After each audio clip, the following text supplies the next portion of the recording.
1. Konsep atom Leucippus Democritus abad ke-5 sebelum Masehi. Partikel-partikel kecil yang menyusun materi kali pertama ditemukan oleh dua orang ahli filsafat Yunani, yaitu Leucippus dan Democritus sekitar 450 tahun sebelum Masehi. Dua orang filsuf Yunani, yaitu Leucippus dan Democritus, mengatakan bahwa setiap semua materi disusun oleh partikel-partikel yang sangat kecil dan tidak dapat dibagi-bagi. Partikel-partikel kecil itu diberi nama atom. Jadi, atom berasal dari bahasa Yunani, yaitu atomos berarti tidak dan tomos berarti terbagi. 2.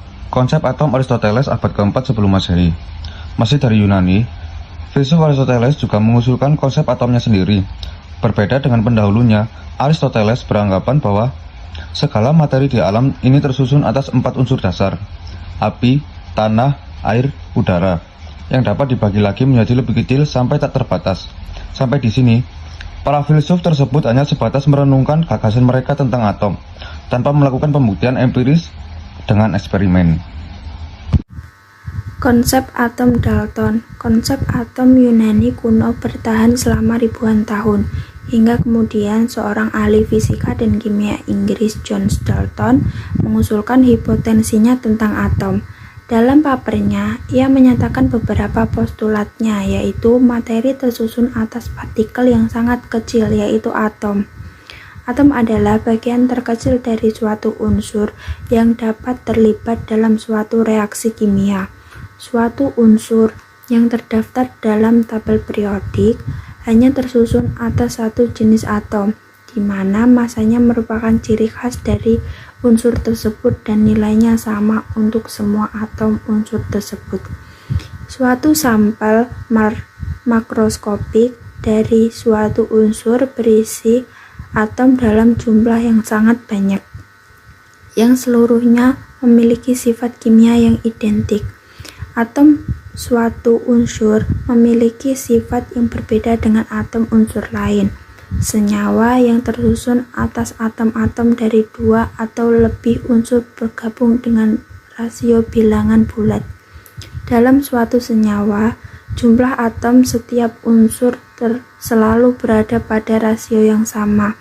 Atom tidak mengalami penciptaan atau perumusan selama proses reaksi kimia berlangsung, melainkan tersusun ulang sehingga didapatkan zat baru yang berbeda dengan zat sebelum reaksi. Kelemahan teori atom Dalton yaitu beberapa unsur tidak tersusun dari atom melainkan molekul. Atom-atom dari unsur yang sama dapat memiliki massa yang berbeda. Masih ada partikel subatomik yang menyusun atau seperti proton, neutron, dan elektron. Model atom Thomson, seorang fisikawan Inggris yang pada tahun 1897 melakukan eksperimen untuk menyelidiki lebih jauh tentang susunan atom. Dari eksperimen yang dilakukan menggunakan tabung sinar katoda, dia berhasil menemukan elektron yang merupakan salah satu materi penyusun atom. Peralatan tabung sinar katoda terdiri dari tabung kaca hampa udara yang tertutup rapat, yang di dalamnya terdapat 2 elektroda logam. Fenomena tersebut konsisten meskipun logam yang digunakan sebagai komponen elektroda berbeda-beda.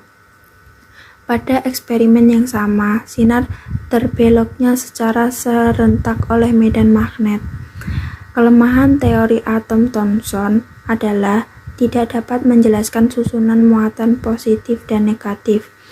Thomson menunjukkan bahwa muatan positif tersebar secara merata pada atom seperti sub, padahal muatan positif berada di dalam bagian kecil di tengah atom atau yang disebut dengan inti atom. Teori atom yang kelima, Ernest Rutherford. Ernest Rutherford adalah seorang fisikawan Selandia Baru yang menunjukkan bahwa model puding kismis Thomson keliru. Rutherford bersama Hans Geiger dan Ernest Mardens melakukan eksperimen dengan menembakkan berkas sinar alfa berkecepatan tinggi yang berasal dari radium ke arah lapisan emas, lalu mengamati efek hamburan sinar alfa pada layar yang menyala terang akibat terkena sinar alfa tersebut. Mereka mendapatkan hasil sebagai berikut. 1. Sebagian besar sinar alfa menembus lapisan emas dan menumbuk layar. 2. Sebagian kecil sinar alfa sedikit terbelokkan dan tetap menembus layar. 3. Sangat sedikit sinar alfa terpantul kembali oleh lapisan emas. Kelemahan teori atom Rutherford yaitu A. Tidak dapat menjelaskan mengapa elektron tidak jatuh ke dalam inti atom. B.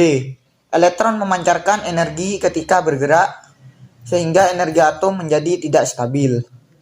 C. Tidak dapat menjelaskan spektrum garis pada atom hidrogen. Teori atom yang keenam menurut Neil Bohr. Teori atom Neil Bohr adalah elektron yang bermuatan negatif berputar mengelilingi atom bermuatan positif pada jalur lintasannya sendiri. Berikut isi teori atom Neil Bohr. Elektron mengorbit inti atom pada lintasan tertentu dan khas. Atom yang berbeda akan memiliki struktur orbit elektron yang berbeda pula. Atom dapat menyerap atau melepaskan energi jika atom menyerap energi. Elektronnya akan melompat ke tingkatan orbit yang lebih tinggi apabila atom melepaskan energi. Elektron akan turun ke tingkatan orbit yang lebih rendah ketika atom melepaskan energi. Foton cahaya akan dipancarkan besaran energi yang hilang dari atom sama besarnya dengan energi kuantum cahaya yang terpancar. Kelemahan teori atom Neil Bohr adalah hanya mampu menjelaskan spektrum atom sederhana seperti hidrogen dan tidak dapat menjelaskan atom-atom yang lebih kompleks. Tidak bisa menjelaskan efek Zeeman. Kelemahan lain teori atom Bohr adalah tidak dapat menjelaskan adanya efek Zeeman. Efek Zeeman adalah terpecahnya garis spektral atom menjadi 2 atau 3 di bawah pengaruh medan magnet.